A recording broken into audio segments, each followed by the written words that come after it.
All right, one of those headlines, another horror train crash. A board of inquiry will be instituted following this morning's deadly crash that claimed 3 lives at the Mountain View train station in Pretoria West.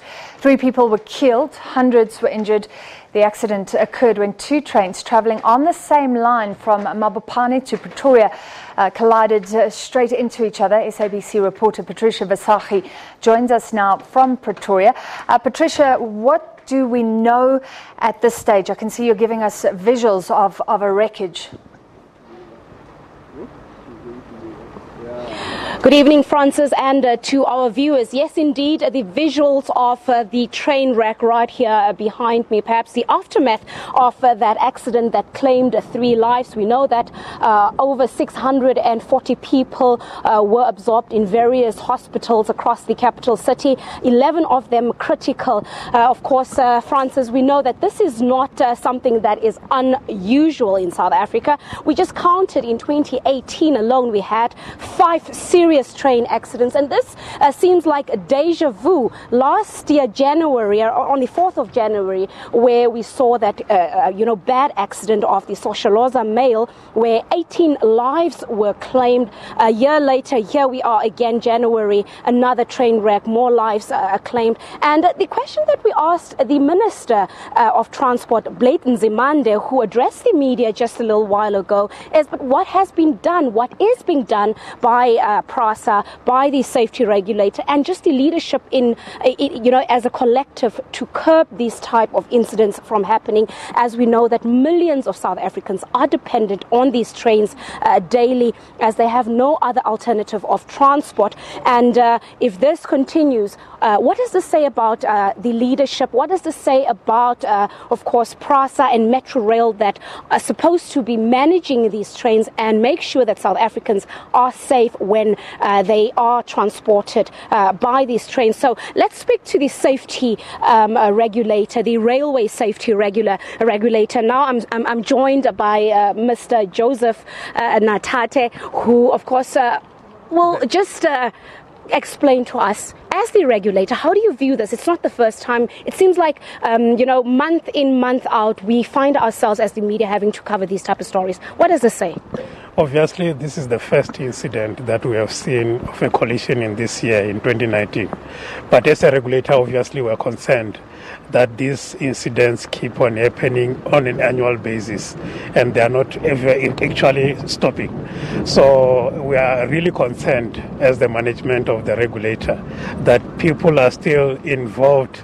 Our commuters are facing this risky travel every morning, every afternoon, whether they're going to work or going back from school or wherever they're going as commuters. So obviously we are really concerned as a regulator.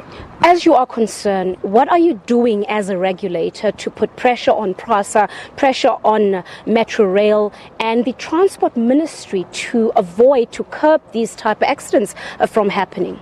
We have done a lot. I think if you can recall, even last year, we had serious engagements with the PRASA management to say such type of incidents are not supposed to occur in this day and age, where we've got different technologies that can be used to avoid collisions from happening. If you recall, we even went to a stage where we even wanted to revoke the permit of PRASA from operating because of such type of incidents occurring in their operations.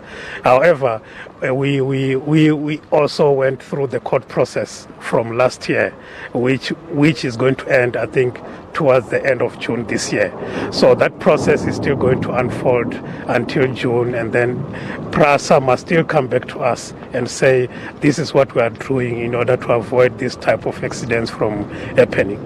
The minister made it very clear just now that he is not going to stop the trains from continuing to operate and commute the millions of South Africans that are dependent on this type of transport. So meaning tomorrow morning when we wake up, it's business as usual. This railway network will be open, hopefully, if this train wreck will be successfully removed before morning, as you clearly indicated. But are you still keeping to perhaps the agreement? Obviously, there's a court case that the PRASA's license cannot be revoked at this stage? As the minister said, I think PRASA or Metro Rail commutes a whole lot of people throughout on a daily basis. So from the commitment from the minister is to say we can't close the operations of PRASA because it will affect a whole lot of people that needs to use the train on a daily basis to go to work or whatever. And it's people that are low-earning commuters that uses the system. So I think from the minister's point of view, we can't close the system. So where are we failing? Just shortly, because we have to give back to studio. Where are we failing? Where are you as a regulator failing? Because somewhere you're also failing if you are not playing an active role that is actually yielding the results that we're hoping for. I can't say we are failing as a regulator, but I think we have to look at it as a country. What is it that we are doing as a country in order to fail the asset that belongs to us as a country? PRASA trains and Metro Rail trains belongs to all of us. When we steal cables that affect the movement of trains, we are failing ourselves as a country and as the public, because that's what we end up with. If the cables are not working, the signaling system is not working. It's not working. We end up with trains moving without being controlled properly to move from point A to point B. Thank you so much there. The railway safety regulator saying that this is greatly concerning and decisive action needs to be taken. Earlier, the Minister of Transport, Blade Nzimande, addressing the media here, saying that he wants accountability. One of the things that he really emphasized is that he says there needs to be put a stop to issuing tenders to companies that are not actually doing the job, that are not prioritizing South Africans, and that are not ensuring that these trains are safe. He's saying PRASA and Metro Rail, it seems like they are used as ATMs for companies that are just milking these two companies, but not actually prioritizing the mandate of government. So he has actually instructed the board of PRASA and Metro Rail to put in investigations and really look at the tenders that have been issued. And right now they're also indicating that the preliminary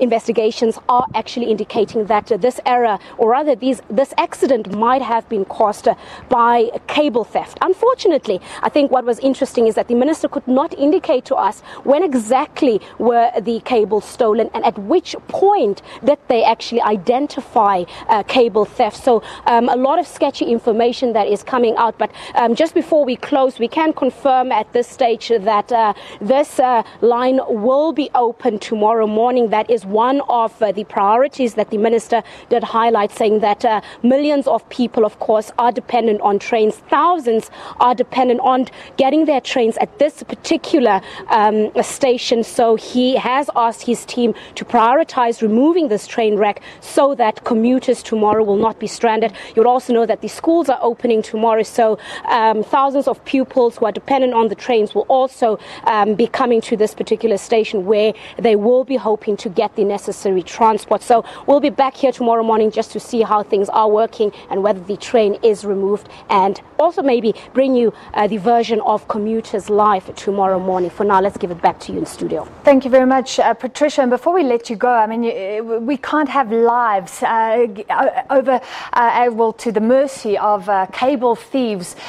Huge questions to be answered here. But right now, the last death toll, 3 people. Any updates on that? Anything on the condition of those injured?